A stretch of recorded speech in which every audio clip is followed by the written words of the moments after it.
My name is Anthony Shelton. I'm a business owner here. The purpose of this video is to learn from one another, share our personal experiences, and build our community. I'd like to thank the panelists today for taking the time to have these tough conversations. So I'd love to introduce them to you. Yes, I'm Colin Mcdevitt. I'm married to my college sweetheart, Tracy. We have 4 kids and originally from the Boston area and have been in Southlake for about 8 years. I'm Salima Madani, proud parent of 3 dragons. I'm married to Shafiq Madani, and I'm from Pakistan, but Texas been home for the last 29 years, and Southlake been home for the last 12 years. My name is Mark Flores. I've been a resident of Southlake now for 3 years, going on 4, I guess. I originally grew up in the Arlington area, moved to Kentucky, been all over the place, New Mexico. Was originally a broadcast journalist, now an attorney, practicing labor and employment law in Dallas. We are so appreciative for you guys and your willingness to be a part of this conversation. What prompted you to be a part of this group and to participate in this conversation? I can take that first. So I guess going back to the founding of the Mayor's Alliance, and the events that led up to that, really I was just thinking to myself, how can I be part of the change that needs to happen? And if not me, who will be the people that step up in our community? And I wanted to make sure I was one of those people. At the end of the day, Colin, that was pretty much the same reason that I had an interest in being a part of the Mayor's Alliance. And as things have progressed and things have continued to move forward, I think it's important to continue the conversation. It's a conversation that's not going away. It's a conversation that's always been there, right? About unity, about culture, about appreciation for diverse interests amongst all the different people. Whether you be Anglo, Hispanic, Black, Latinx, whatever. There's always going to be a need for this conversation, and for no other reason than we all need to know each other. We're all neighbors. We're all part of this community, and that's why I'm here. I want to make sure that that conversation continues into the future. And for me, I have been volunteering around in our city, Southlake, and around the sister cities in Colleyville, Mid-Cities, and Hearst area. And in my role that I seek is to bring awareness in regards to diversity and the value of pluralism. And so this was the platform where, I could educate my community, my neighbors, and about different cultures, to be part of all these celebration and celebrating all those cultures. So this was the platform where I could, initiate my mission. Personal experiences can powerfully illustrate how impactful acts of discrimination are, racism, or just any other careless. Would you guys be willing to share any personal experiences and how you felt and how you handled it? Yeah, I guess that's why we're here, right? I'll tell you this, Anthony, and you probably know this as well as I do. There's all sorts of experiences that we have, as a person of color. And some of them are more overt than others. And I'll tell you, I want this to be clear from the very beginning of this conversation, and that is, that these instances are not limited to Southlake. The way things keep going going these last few weeks and the last few months, there's a painting that's being made of this community, which frankly I think is a bit callous and a bit that's just not accurate. I can say without a doubt that some of the people that I've met here and some of the people that I hang out with, including everybody in this room, are some of the finest individuals I've ever had the opportunity to be with, and I appreciate every moment of it. It's the thing that keeps me anchored in Southlake. Have there been instances of racism in my past? Sure. Who hasn't, right? And are they across various different places from when I used to live in Kentucky to Texas? Sure. I've had things said to me that would never be said to anybody else. I've had looks. I've had, you know, service issues. You know that you know sometimes you wonder, well, geez, did they really not see me, or did they, you know, intentionally take the other person ahead of me, or, you know, why am I sitting at the back of the restaurant? That type of thing. You know, I mean, I could tell stories just like, you know, I imagine, you know, most of us could. And are they impactful? Of course they are. I think the real question is, though, you know, not necessarily how it impacted me, but, you know, where you go from here, right? I mean, you can take all sorts of different reactions to it. You know, the real honest one is, yeah, it hurts. Yeah, it's frustrating.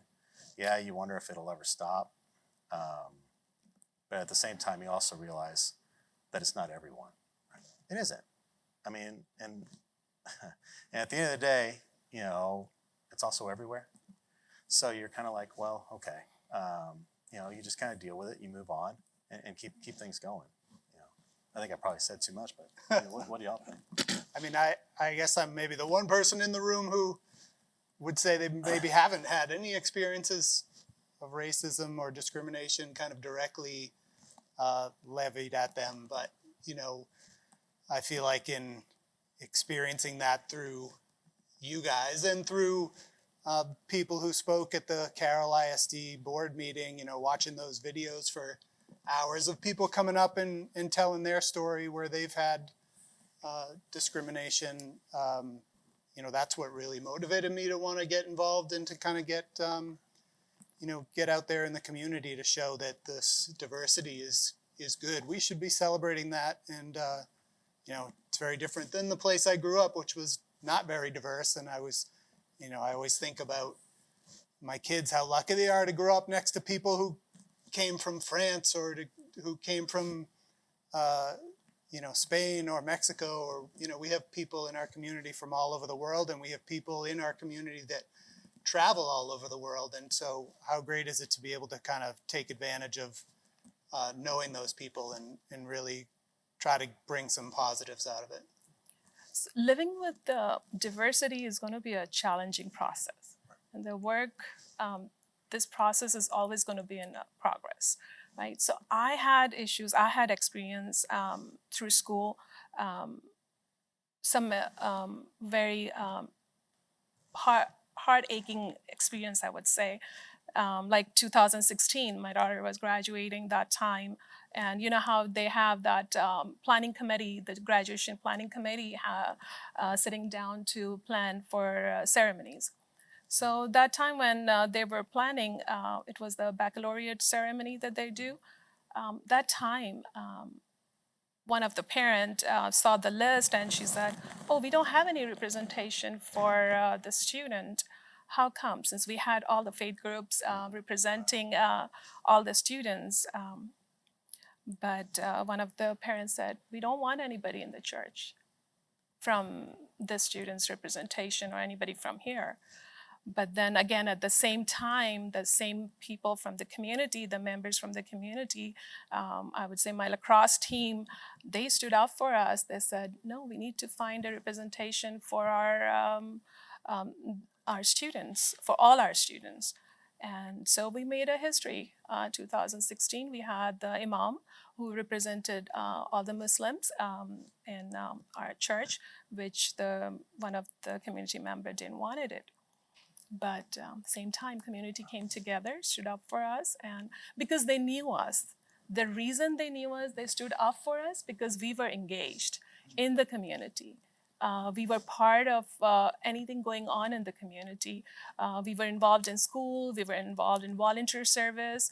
So they all knew us. The person who didn't want this to happen, I guess this is how I comfort myself. They didn't know us, right? She was new here, the family was new, so they had no idea. So once you get out, you get engaged in the community, you know, everybody has a story, right? And where you share the story, you get to know the person as an individual, right? And to embrace diversity and inclusion and equality, you have to know this person. So to get to know the others, the beauty of others, and through that, we can create a very authentic relationships and in our community and in our neighborhood. So yeah, those were experiences, but at the same time, there were city people, the community people who supported us. There's a lot of people that wants to make meaningful, impactful change, but they don't know where to get started. What recommendation would you guys have to where they get started, and how do we, tackle this tough, issue that we're dealing with? I guess I'm going first every time, huh? I would say, Anthony, they should reach out to someone they know that's involved in other areas. So they might know someone. They might be able to certainly reach out to any of us or to the Mayor's Alliance. They're welcome to attend our meetings every month, and try to get plugged in with a church group or a school group. There's a lot of different I think opportunities, and less so because of COVID. A lot of the programs have kind of been backburnered a little bit, but I think there are a lot of different channels to get involved in. And then even beyond that, there's groups outside of Southlake, national groups that you could be involved in related to diversity and inclusion that could at least get you down that road of educating yourself and thinking more about the subject matter. Yeah, I think Salima hit on a really good point earlier, and I want to make sure it's not lost. And that is, one, every opportunity comes from a struggle, right? So, Salima's story is a perfect example of somebody where they were faced with some opposition, and because people knew her, that people were able to come to support her. People were able to come to a solution that frankly should have been, the solution from the very beginning. But regardless, she had the support there because she knew the people. She had, she was active. She had neighbors. She got to know those people. And I think, that tale is very, very important. It goes to the question, which is, the first thing that we all need to do, and this, this is perhaps the simplest step and the hardest step at the exact same time. But the first thing that we've got to do is we've got to get to know each other again. And it stinks because we've gone a year interacting with each other 6 feet away, or more in this case. We've gone a year not being able to touch each other, not being able to exchange conversations without the fear of wondering whether or not you've been careful. It's been a long year of isolation, and that didn't help anything. Because at the fundamental root of this issue, when it comes to questions of acceptance, when it comes to acceptance of culture, is a base understanding of it. True. And to the extent that that doesn't occur, then everything doesn't work. So the very first step, and perhaps the only step that we really need to do as a community and as people, is just to get to know each other, and not just get to know each other, understand each other. Because if you don't understand, I can get to know you on a superficial level all day. I can see that you're a very sharp dresser and and have a great smile. But I don't know who you are, right? And I don't know what you've dealt with, and I don't know how you see the world. The same way, vice versa, and to a certain extent as well with Colin and Salima. So it's not only just getting to know each other. Or not getting to introduce each other and get to interact with each other, but we got to get to know each other again and understand each other, and that to me is the key step. How you do it? There's plenty of ways to do it. The Mayor's Alliance offers programming, the city offers programming, or you could just go across the street and say, hey, why don't we go have a beer? Why don't we go have a chat? Let's let our kids play together. We can stay 6 feet apart in the backyard, and we can talk to each other and figure out where you come from and all that stuff. It's really that simple. But now we just got to do it. I think we already started doing that, right? Through Mayor's Alliance for Unity of Culture. The city has provided so many platforms now, and even we started doing it in our group. We started having those meaningful conversations. If you all remember a few weeks ago when we had our meeting, we had those uncomfortable conversations too, but at the safe place, provided with a safe environment. So I guess for the community, there's so much welcome now since cities ready to provide that safe environment where people can learn and educate each other about our values, our beliefs, by respecting each other's value, perspectives, and views.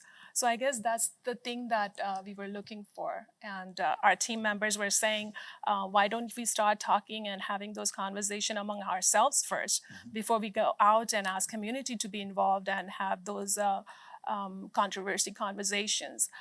So we did have that a few months ago at our meeting. So I guess we started doing it. What we are preaching, we are practicing that. Sure. So we would like our community to know that Mayor's Alliance of Unity of Culture has this mission to work to strengthen, bridge, foster a diverse and inclusive Southlake. So somehow reach out to us. We are here. And it's just that you need to come in with open mind, open heart, and ready to educate yourselves. That's the only way you will be able to see the beauty of other people. Yeah, and I think you have to just be able to take that first step. And Mark alluded to that. Sometimes the hardest step to take is just to decide to get involved or to actually get involved. And I know I've told these guys the story, but a couple summers ago, I had already been involved with the Mayor's Alliance, but I got an invite to the Islamic Center of Southlake summer picnic.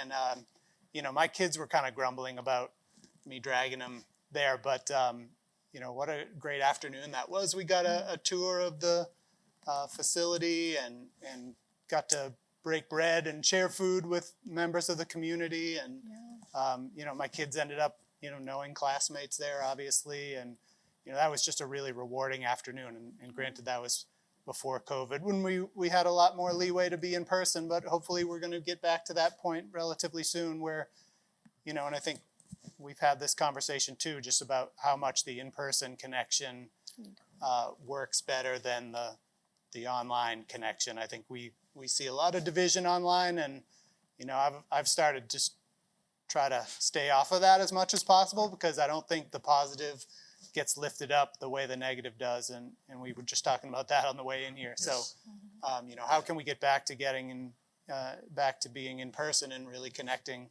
with one another on a legitimate basis? And I just want to make sure though that because I think everything that y'all said was right, but at the end of the day, this isn't just about diversity and inclusion. It's about just being a neighborhood again. Yep. I mean, it is a simple step, right? It's a very simple step to just go out and get to know your neighbors again. But God, man, everybody's rushing back and forth to work. Everybody's got kids. Everybody's got all their own little things, and I mean, at some point, we just, and to a certain extent, that's the nice part about what's happened over the pandemic. I've gotten to know my neighbors more in a more personal, intimate way than I've ever known them before. I've had conversations with them. I've actually, exchanged names with them. And that's important. And now after that, it's going to be the next step, right? And I'm hopeful that we can, while COVID has certainly impacted our ability to get together as a community, it hasn't necessarily impacted our ability to get together as neighbors and to recognize each other as neighbors. Now comes the next step, right? I know their names. Now I got to invite them to the house for a barbecue, right? Now I've got to invite them to the house to hang out. Oh, anytime. But that's the next step, right? Yeah. And then, after all that's said and done, maybe they'll start to see the world from my point of view. And more equally important, I'll see the world from their point of view. Right. It's a two-way street. I've never once thought to myself that, damn, man, nobody gets me around here. No, I probably don't get you either. And it's okay. I mean, to a certain extent, so long as you acknowledge it, in particular. I'll tell you a story real quick. It's sort of that exercise, that point of my own personal bias. I was at a steakhouse in Tulsa with my father. And we were sitting there, and there was some sort of oil equipment that was out there in the front. I can't remember what's a sputter, I think is what it was called. I can't recall. But my dad and I were sitting there looking at it, and there was an older white gentleman wearing the red hat, the red MAGA hat coming up. And I could see he was coming my direction, and I have to admit I was getting a bit nervous. And then we started having a conversation. And he told me and explained to my dad and me how this piece of equipment worked. And you know what? to this day, that's one of the best conversations I've ever had with somebody. And it made me feel good about where we could be again. You know, everybody has their different opinions about life, their different viewpoints, but at the end of the day, we're all human. And we all want to know about the world around us, and we want to know about each other because we're all in this together, you know, regardless of the rest of it. You know, my personal biases were wrong. His, maybe we're wrong too. I don't know his personal biases. We didn't get into that part. But I can speak on my part. And you know what? At the end of the day, I realized something that day. It's like, you know what? We're all together. We're all human. We're all going to do this regardless of the rest of it. But we got to get to know each other. Yes. That's the most important. You know, we got to get to know each other, and then we got to understand each other. Because if we don't take that second step, if we just said, hey, hey, that's knowing each other. Right. But if we didn't take that, if the two of us didn't take that extra step to understand each other and to understand each other's story and viewpoints on this piece of equipment, something would have been lost there. A great opportunity would have been lost and a great lesson. Very true. And it seems like relationships. I'm hearing it a lot from you guys. You know, relationship. And I think if we have the relationships and we take the initiative, you know, to bring our communities together by, you know, getting out of our comfort zone and going and have those tough conversations, or just have it, you know, initially just having a conversation, I think we'll find out that, you know, we're actually more alike than we're not. And you know, personally speaking, I see, you know, so much from some social media and the media and just really, you know, other communities out that just, you know, we don't take that first step to, you know, let's have that relationship. Let me get to know my neighbor. Let me get to know some people in the community. Because I think if you start to do that, you'll start to see that, you know, and these guys are pretty cool, or we have some of the same things that we like. So I like that point there. I'm hearing a lot of relationship, and I think that's huge. That's what this, you know, Mayor's Alliance is we've done. I mean, we've had some great relationships. We've had some tough conversations. I mean, some really tough conversations. And not only that, we take it a step further, not just having those conversations, but how do we get the community, you know, together to have these conversations and push this tough issue, you know, forward. I hear a lot of diversity and inclusion. I think that's the hot word that everybody wants to throw around now.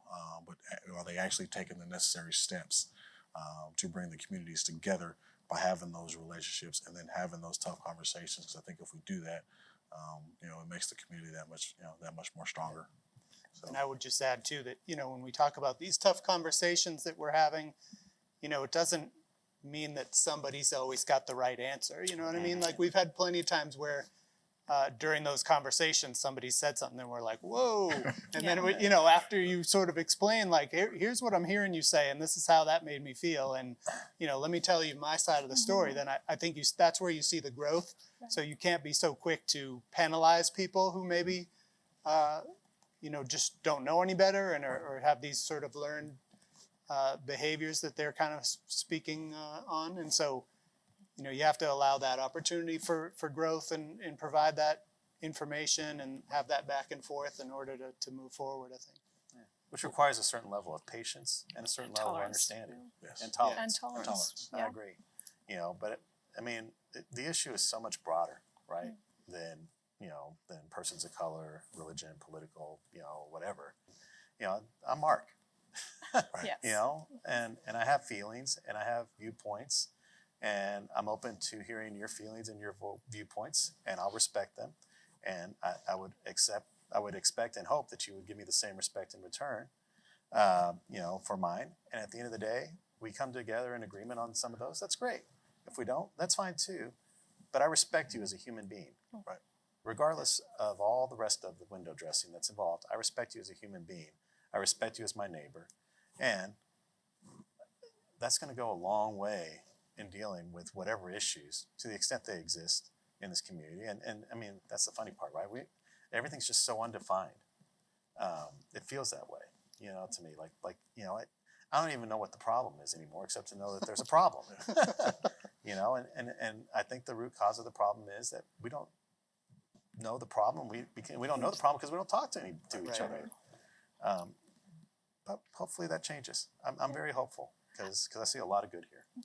Even during the pandemic, you know, when we had that power outage, houses flooding, neighborhoods were having leaks, you know, houses. Anthony, you would not believe our WhatsApp group of, by the way, I have to give a shout out to my neighborhood, Estes Park. you would not believe. There were people, the husbands were not home, and the wives are putting, what do I do? There's a leak. And there were these people from a neighborhood, they were just going with those, what is it called, wrench and all those equipment. Okay, let me come. I'll send my husband. Somebody's saying, okay, I'm sending my son to help you out. On the video, on the WhatsApp group, they're sending them how to stop those, water leaks. So this is where, you get engaged, you get to know. I mean, after that, they were trying to thank everybody, whoever was part of this, helping each other. So this was the time where we got to know each other more. We went to each other's houses to do something, and they will remember this thing for a long time, because this was the history making, right? What happened during that blackout time. No light, no water. So there were people just back and forth. And you wouldn't believe, there were some people who were asking for the vacuum dryer, right? So how many people have it in the neighborhood? So they were trying to make sure that if one person gets it, they were putting second one in the line. So this is what we needed from our community. And if we can keep this continue, before that, I think not everybody knew each other. But that time, everybody was ready and to go. So even to come out to all these events that city is providing, which is under the leadership of Mayor Laura Hill, her vision, how to keep a community engaged and informed. So maybe, this is the time. If we all can just have one relationship around us, imagine the network, how it would be, having that diverse friendships around us. That would be totally different thing. Very totally different thing. It's just we have to get out of that comfort zone. And I did that today, so yeah. Well, it's awesome. I love that. So, I have a young daughter, and it's important for me that she grows up and appreciates the world, and the world appreciates her for all that she can be and the potential that she has. I know she's going to encounter some differences, some difficulties. How do we work with our children to develop strength and resilience within them around this tough topic and issue that we're dealing with today? How do we make it a better place for them tomorrow? That's a loaded question. You got more than a few issues to unpack in that one. First off, we got to do a better job ourselves, right? Right. I mean, that's number one. And that's and that's not pejorative on anybody. I think it needs to be understood that when I say the we, I mean the collective we. I mean all of us. Yes. Whether or not you're coming at it from my point of view or somebody else's point of view, it doesn't matter. We just got to figure this out and figure out a way to make the world a better place, period. What that means, in the future, who knows? We can always make it better. That's the part that I've never really understood, which is, at the end of the day, there seems to be, discussion about, keeping things, good. We're in a good spot here. We're in a great place. The funny part of it is I don't disagree. We're in a great place. I mean, all you got to do is look around this place and realize, wow, we got it made. We're very, very fortunate to be in the city of Southlake. But here's the question. Do we want to build a better Southlake? Or do we just want to stay where we are? Personally, I want to strive to be better. I want to be better than we are. That should be everybody's goal, right? So how do we get there? Well, we've identified at least one issue, which is maybe we just don't know each other well enough to be able to work together to strive towards certain goals and certain aspirations. And I think that's the key, right? Is just to make sure that, again, we have that requisite knowledge and understanding of people and mutual respect for everybody's individual differences in this world moving forward. And I'll tell you, if I could teach one thing to my kids, it's mutual respect. I mean, that's the bottom line, is at the end of the day, if they can expect that in return for the respect that they're giving, we're going to go a long way. And my kids are going to go a long way in this world, because, that's not just a diversity issue. That's an everything issue, right? Everything's centered on the respect that we exchange with each other on a mutual basis. And if we could get to a point where we all just mutually respect each other, regardless of our beliefs and our immutable characteristics, we got it made, then we can start working together again. That's all. That's where we are at this point. And I think we're closer than look. I think we're closer than people like to think. I think we're really, really close to making a breakthrough here. You know, I think the last year has been a situation where we were forced to interact on a very, very local level. I mean, I have not spent so much time in the city of Southlake since March 2020, right? Right. You know, none of us have, you know, except for those of us that went to work, but, you know, Right. I mean, a lot of us were all in our homes, and then a lot of us were all, you know, doing laps around our neighborhood, right? You know, because we can't go to the gym anymore, you know, and we're all waving to each other. We all know who lives in our neighborhood for the first time. We're all seeing each other. So now is the time to build on that, to break through, to understand each other, to have those opportunities to really exchange on a local level. And then at that point, the world's our oyster. Yeah, I mean, I think to get back to the question about how do we sort of model for our kids, and I know that's what you were saying, Mark, is that we need to step up ourselves and sort of be good examples for our kids. And that's, again, one of the reasons why I wanted to join the Mayor's Alliance was to just show them that if we want to make a difference, then we should try to make a difference if we can. And, you know, in terms, you know, you're never going to hit them all out of the park in parenting 101. But, you know, I've found that over time I'm able to, you know, correct my kids when I hear them saying something and just say, hey, have you ever thought about what someone else might hear when you're saying what you're saying? Or, you know, to just be cognizant of what, you know, how you're portrayed or what you put on your phone or out into the world that way, and how that might come back to you 10 years later. And, you know, we see a lot of examples of that in sports, you know, somebody who's canceled because of something they said 10 years ago. So, you know, just trying to be an example, trying to provide opportunities for them to, you know, just even get snippets of the kind of conversations that we're having, or, like I said, dragging them to the Islamic Center picnic, you know, exposing them to things. We all like to travel various places. That's a similar exposure. You can get that right here in town if you don't, you know, you don't have to look too far to find that here in Southlake, which is one of the great things about it. So just trying to keep that growth mindset of, you know, exposing them to different things to try to raise their consciousness a little bit. So to your thing about ICS, the picnic, I mean, I got so many emails and texts saying, is it okay? We have never been to the masjid before. When we were hosting this, it was like an open house. So I said, it's okay. You can come in. It's an open house. Our students are there. We'll give you a tour. And that fear of unknown is not good, right? Yes. So there were so many people who came in and they said this was our first time that we stepped in the masjid, and they were so excited about it. Next day they were talking in school that, yeah, we attended the masjid, you know, we went to the masjid and we had this picnic. So we had everybody from all parts of life from Southlake. We had people from school, leadership from city, we had board people from school, we had chambers, we had neighboring, our neighbor cities, different faith group people, we had neighbors, everybody was there. I guess you all witnessed that one.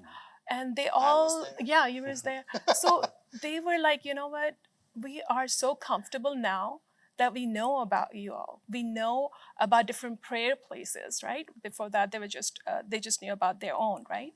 So that was the day they learned about the masjid. And it's okay for everybody to come in. It's not that we are just excluded just to, you know, just for the Muslims up there. So there was such a nice emails and feedbacks that I got saying it was such a nice gesture that we opened our masjid for people. And that's what we can do. Once you get to know people, you get to love them. You make friendships. Yeah, so there's two aspects of what you all were talking about. And I couldn't agree with you more. The first part is you got to make the invitation, right? Yeah. You know, you got to make the invitation. But the second part is being willing, you know, like Colin was, to expose, you know, your children to that culture, and of course not only expose it to them, but expose it to them with the right mindset, right? You know, I'm sure discussions were had. You know, stop grumbling. you're coming, and come Yeah, with an that was open definitely mind. said. You know, and more importantly, come with an open mind because you might just find it's kind of cool. Right. You know, right? And I'm sure you know that happened. You know, Yeah. I mean, and to a certain extent, you know, I've worked to do that with my own kids as well. You know, to expose them to the different areas.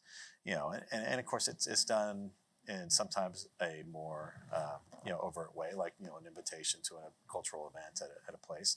Sometimes it's less overt. You know, like a drive, you know, through different areas, different type of, you know, cultural neighborhoods where you see things that you don't necessarily see here. I mean, it's all part of it though, right? You know, and with the base understanding that there's nothing wrong with any of it. We're all here in this together. There's a mutual respect that we all have for each other. They have a mutual respect for us. We have a mutual respect for them.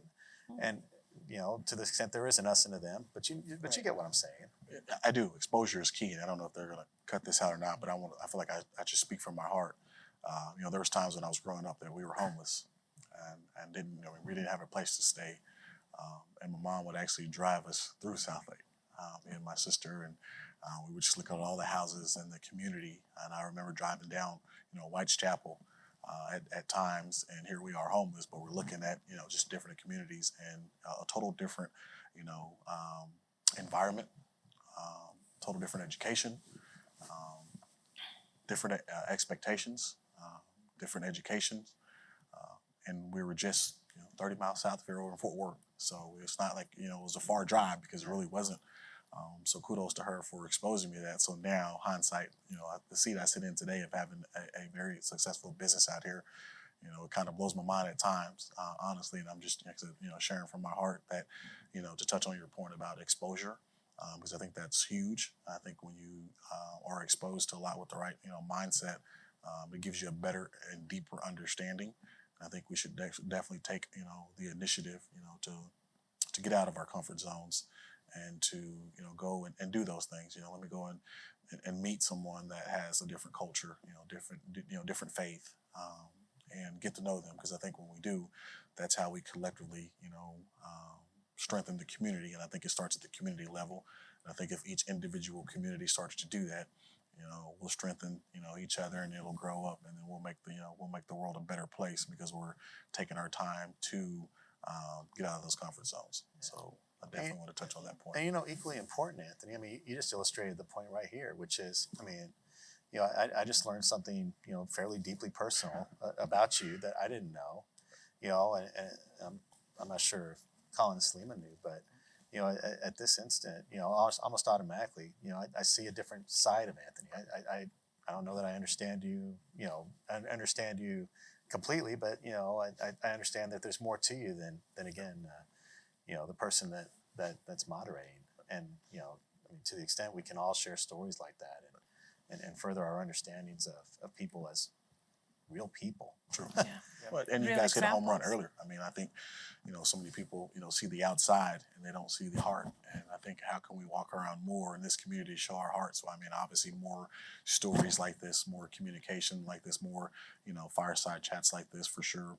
You know, that way we can really, you know, not just say we're going to do it, but we do it.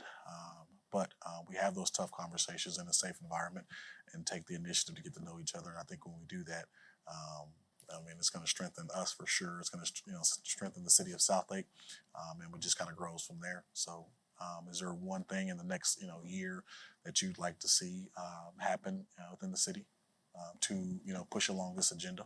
Oh, that's easy. I want to see conversations like this happening. Okay. Right? Right. I mean, Yep. I mean that's. And I thought we were providing an example. Well, that's why we're here. Yeah. That's why we're doing exactly. this. You And know, the reason is that because we had this conversation. I mean, instead of before we came out here, we tried to do it among ourselves. Our committee. You remember when I invited all of you that let's go meet outside the meeting, you know, meeting zone. We came to my place, and I just said, you know, we just wanted to know each other, who we are working with. First, we wanted to know ourselves, and then we wanted to come out and do this. So I think we missed you on that day. You were at your daughter's practice. Yes. So we did that among ourselves, our committee, whoever could made it. Some people were on Zoom, some came in. So we tried to get to know outside that meeting zone, just to be like a real people, real way to share who we are, what we do, how we feel. And now today, I think we are ready to invite our community to come and have these conversations. But we have like coffee and conversations. We have done previously. We have tried our youth involved, the event that we did with our police department, where have that communication and to be at the comfort zone. And then we had used the art contest, how to express yourself. All the youth had participated. They put it in the art, how they feel about Southlake, and what they want to see in the Southlake. So I don't know if our community had a chance to look at all those artwork. It's still on on our Facebook page, on our city page, I'm sure, those artworks. So we have taken the initiatives, and now is the time that community supports us, get engaged, get educated about our neighbor, get to know your neighbor, and that way we can love our neighbors more, make more relationships. I've been waiting for a return invite to Salima's because the food was really good. Yes. So you gotta come in person for that. So yeah. I think to their point, into what we've been talking about in terms of connecting with people, I'm really looking forward to having in-person events again when we can get back to that, and just I feel like that's the best way for those connections to happen. And Celebrate Southlake has been a great event that's coming up. That'll be the virtual is my understanding, but I know the in-person one was really great a couple of years ago. So, there's further opportunities for folks to get involved and to really take that first step to kind of do something a little bit outside their comfort zone. And, I'd like to see more. We did a Dads and Brews event a couple of years ago, but it was really just a one-shot deal. And I was kind of hoping there would be something that would be more regular, quarterly, or I don't know how often you would want to do it, but just so you could connect with people that aren't in your normal circle or that you normally run into. And the trick of it is that it doesn't require the Mayor's Alliance or the City of Southlake to do any of this. True. It could help with coordination, and I'm hopeful that over the next few months, we can coordinate additional in-person or virtual meetings. Amongst our neighbors. I mean, I would love to see a situation like this with 4 or 5 people in a Zoom conference, sitting there having a conversation like we're having, discussing things that, frankly, shape their view of the world as they grew up. Kind of the same way I grew up, in Arlington. My parents dropped me off in north side of Fort Worth to be raised by my grandparents, and for 5 years, while they were doing their work in Dallas and Fort Worth. And, eventually Mom quit her job so that we could, go to the Arlington School District and do our thing. And, of course, being raised, in 2 different areas, the north side of the Fort Worth and North Arlington, 2 separate sort of dichotomies there that, again, unless I told you that, and unless I told, Colin and Salima that, they wouldn't understand, the way that my growing up, impacted, my thoughts on the world and the way that I've progressed. I think they knew I was from Arlington, but they probably didn't know the other part. So it's all those little things, those intimate conversations that we can have with each other. And it doesn't have to be with the 4 of us in a room. It can be with little squares on a box on a TV screen. But it's just important that the conversations happen. And I think that's the key, to moving forward. If there was one thing I would hope would happen within the year, is that whether it be virtual or in person, and beer would be nice. In person, yes. Then that I want these things to happen. I want us to start talking to each other again. Yeah. Let's start building on what we've already built over the last year, because I think we're starting. I think we have. I think we've made progress. Now it's time to build on that progress and be able to work together again. Yeah. Right. Anything you want to share? I'm so ready to be in person, to meet people, and I'm ready to. I'm just committed to spread that love there. I want to leave the legacy for our youth, like they all talked about being a role model. I want to be involved. I want to be engaged. I want to be kind, continue to do what I'm doing, to be there for my neighbors, and yeah. Well said. Well said. Well, thank you guys for viewing this. This will also be on the Celebrate Southlake website, and we actually want to take the initiative to, ask you guys to have these tough conversations, within the city of Southlake, and not just take it local, but let's take it up from there. So thank you for watching. We appreciate it.